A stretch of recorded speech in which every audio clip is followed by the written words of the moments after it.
Welcome to my new episode entitled All About Sound System by ER Works.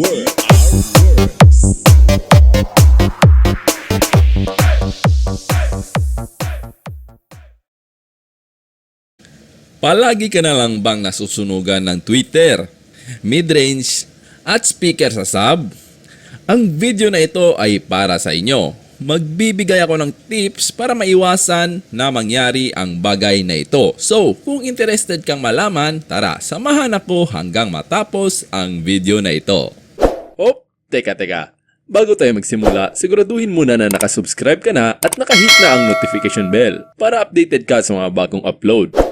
Paki-follow na din po ang aking FB page para kung sakaling may giveaway ako, kasali ka. Malay mo, ikaw pa makakuha. O diba, natuto ka na, nanalo ka pa. What's up mga idol, mga lodi, mga bossing? Kamusta kayo dyan? Nandito na naman tayo para sa isa na namang episode at isa na namang kaalaman ng ating ER Talks. At ang ating topic ngayon ay paano maiiwasan ang pagkasunog ng inyong mga speakers. So, madami kasing factors na nakaka-apekto nakaka-cause ng pagkasunog ng inyong mga speakers. So, iisa-isahin natin to ang mga factors na ito para inyo itong maiwasan. So, umpisa tayo sa factors na number 1 sa ating listahan. Ito ay ang improper speaker and amplifier matching. So, napaka-importante po nito. Meron akong video about amplifier and speaker matching na nasa ating YouTube channel. So, mga 100k views na yon. Maraming salamat sa lahat ng nanood. So, paki-click na lang doon, paki-search na lang doon sa ating YouTube channel. So, para ma-explain sa inyo further. So, let's do the recap sa hindi pa nakaka-panood. So, bakit importante ito? Kasi dapat properly match yung amplifier at speaker nyo, hindi lang para maiwasan yung pagkasunog, para mailabas din yung full potential ng inyong speaker. So, halimbawa, yung iba kasi nagsasabi, mas maigi daw, maliit yung amplifier kesa sa speaker para hindi ito masunog. So, it's a big no. So, marami po kasing nagsabi na experts at yung guidelines mismo na sinabi ng mga amplifier and speaker manufacturer, dapat yung amplifier ay at least 1.5 or 2 times greater sa RMS wattage ng speaker. So, bakit? Para mailabas yung full potential ng inyong speaker at maiwasan yung DC out. Kasi, ito po yung case dyan. Kapag yung amplifier ay maliit, tapos yung speaker ay malaki, which is sinasabi ng iba na mas mainam para hindi masunog. So, mali po yung conception na yon. So, konsepto na yon, mali po. So, bakit? Kapag yung amplifier mo ay maliit, halimbawa 300 watts, tapos yung speaker mo ay 600 watts, pag lumampas na siya sa kanyang maximum output na 300 watts, so parang nakukulangan ka pa kasi malaki yung speaker mo binoluman mo pa, so imbes na AC yung lalabas sa inyong amplifier, kasi AC po yung nagdadrive sa ating speaker, yung dumadaloy mula amplifier papuntang speaker. Pag tinuduhan mo pa yung maliit na amplifier na nasa maximum na, imbes na AC ay DC na po yung lalabas. Opo, tutunog po yan, pero DC na yung lumalabas, which is number 1 na kalaban ng ating speaker. Kahit mga nasa 10 VDC or 20 VDC, maaari na yang makasama sa inyong speakers. So, pag tinodo nyo, mas maraming DC yung lalabas. So, merong mga DC protection na amplifier, pero yung iba medyo minsan delay siya mag-activate. So, bago siya mag-activate, yung speaker nyo sunog na. So, yun po yung nagkakos kung bakit nasusunog yung inyong speaker. Mapa Twitter man, mapa midrange man, or mapa subwoofer. So, next natin na factors na nakakaapekto sa pagkasunog ng ating speakers ay overdrive or overgain. So, meron tayong proper gain structure para maiwasan ito. So gagawa tayo ng separate video dyan sa proper gain structure. So meron na tayo dyang mga video. Excuse me po, medyo masama yung alalamunan natin. So meron na tayong video dyan sa ating YouTube channel. Hanapin nyo lang kasi lahat po niya na konektado yung mga video natin, makakatulong po talaga yan sa inyo. So overdrive, paano ito nangyayari? Kapag nasobrahan ka sa volume tsaka yung gain structure ng inyong sound system ay hindi na tama. So maririnig nyo na parang distorted na yung lumalabas sa inyong speakers. So imbes na sound is distortion na yung lumalabas. So, ang distortion na ito at ang overdrive ay nagkukos sa speaker na mag-over-excursion. Ano yung over-excursion? Pag sinabing yung over-excursion, yung excursion kasi yun yung galaw ng cone ng speaker. Yung taas-baba na galaw ng speaker. So, may maximum excursion lang yan. So, maximum na paggalaw ng moving parts sa speaker. Yung cone, saka yung spider, saka yung suspension.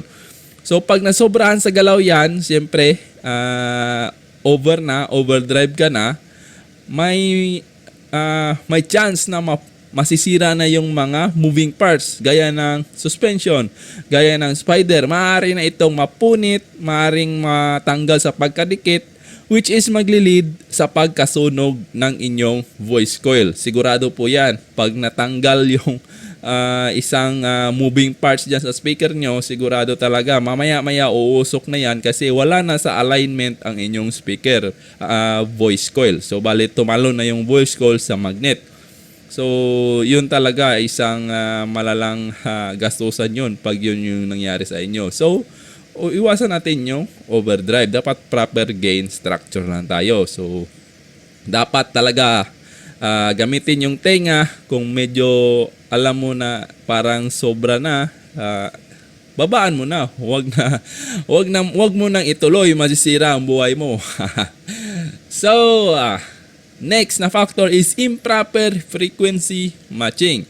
So, kada type ng speaker meron itong frequency range. So, nababasa nyo yan sa kanyang mga specs sa instruction sa user's manual or minsan meron din naka-indicate sa kanyang magnet. So, halimbawa, yung tweeter mo, hindi ka gumamit ng crossover. So, yung tweeter is only for high frequency. So, kung mayroong low frequency na pumasok doon sa inyong tweeter, hindi ka gumamit ng dividing network, hindi ka gumamit ng filter caps, hindi ka gumamit ng crossover ng tama. So, sigurado talaga yan, masusunog talaga yung tweeter mo kasi hindi para sa kanya yung low frequency at pumasok ito doon sa inyong tweeter. Ganon din sa may mid-range. Pag sa mid-range naman, meron mga speaker kasi na only intended for mid-range na hindi siya pwede pang sub. So, kapag yung mid-range nyo pinasukan ng low frequency na pang sub, so maaaring mapupunit yung cone dahil hindi naman siya design na mag-handle ng low frequency. Tapos maaari ding masunog talaga yung inyong voice coil dahil sa improper frequency matching. Ganun din sa sub. Yung sub, mga sub speaker natin, meron din yan pinaka-maximum na low frequency na kayang i-handle. So, yung mga sub, merong maximum 70 Hz, meron ibang kayang 50 Hz, meron 40, yung mga car audio kaya ng 20 pababa.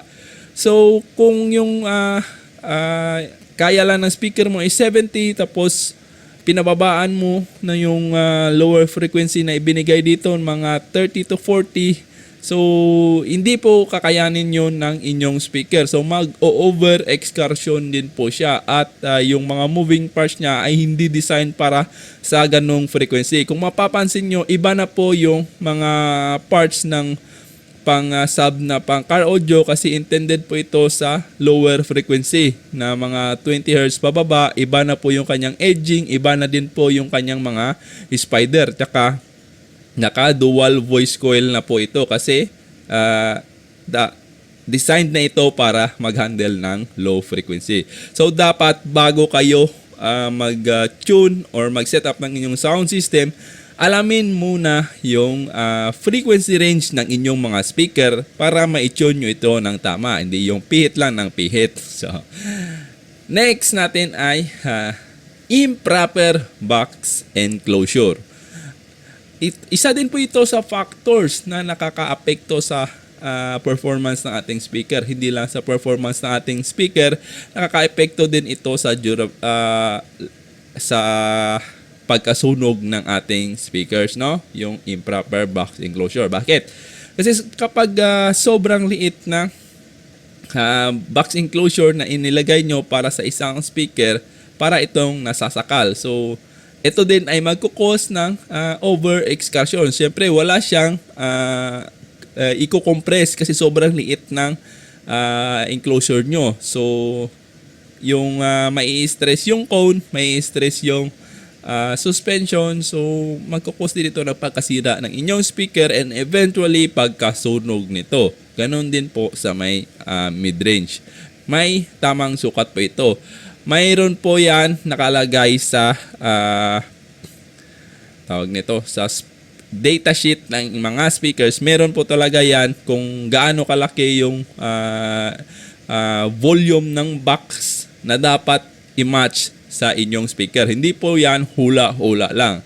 Lahat po ng parameters dyan sa inyong mga speakers ay importante po. So, i-explain ko po yun sa inyo lahat. So, gagawa tayo ng videos about sa parameters ng speaker.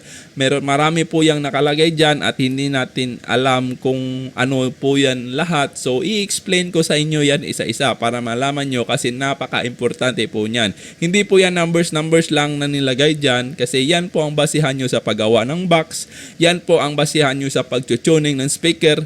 Yan po yung basihan nyo kung saan nyo gagamitin yung inyong speaker.